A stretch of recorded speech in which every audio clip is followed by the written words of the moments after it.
ఇది కేవలం సమాచారంగా మాత్రమే భావించండి. వైద్య నిపుణులను సంప్రదించండి.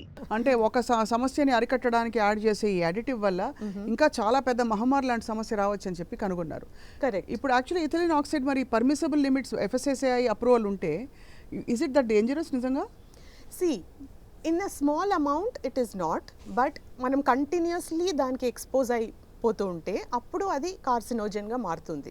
ఇంకోటి మ్యూటేషన్స్ కూడా కాజ్ చేయొచ్చు. అంటే బాడీలో మ్యూటేషన్స్ వచ్చి it's not good for if you're especially if you're pregnant, it can cause mutations in foetus. So అదనమాట, అంటే కంటిన్యూస్ ఎక్స్పోజర్ ఉండకూడదు. Right. So once in a while is okay, that is within the permissible limits అంటే meaning అది. So you should not be, అంటే కంటిన్యూస్గా మనం expose అవుతూ ఉండకూడదు అనమాట.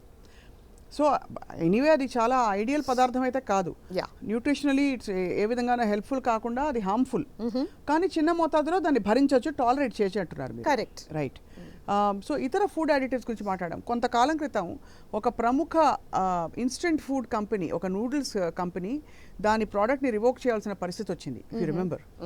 ఎందుకండి, అంటే ఎందుకు ఇలాంటి ఒక సడన్ రియలైజేషన్ వస్తుంది?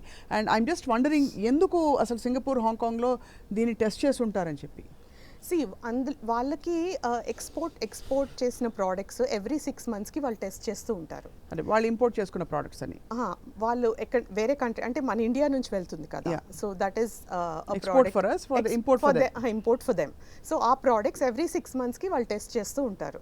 వాళ్ళు టెస్ట్ చేసినప్పుడు ఇది సడన్గా బయటకు వచ్చింది అనమాట. Correct. You know FSSAI is suddenly surprised, and మన స్పైస్ అథారిటీ ఆఫ్ ఇండియా కూడా. సో ద గవర్నమెంట్, మన గవర్నమెంట్ వాళ్ళకి they gave an order to see that, అంటే ఏ స్పైసెస్లో ఎంతెంత ఇథిలిన్ ఆక్సైడ్ ఉంది టెస్ట్ చేయమని. ఇప్పుడు ప్రతిదీ అన్ని స్పైసెస్ మన FSSAI వాళ్ళు టెస్ట్ చేస్తున్నారు ప్రస్తుతం. రైట్. యా. అసలు బట్ ఎందుకు రివోక్ చేశారు లాస్ట్ ఒక few years back noodles? Okay, అది again they said there are lot of colourants, again they said there are lot of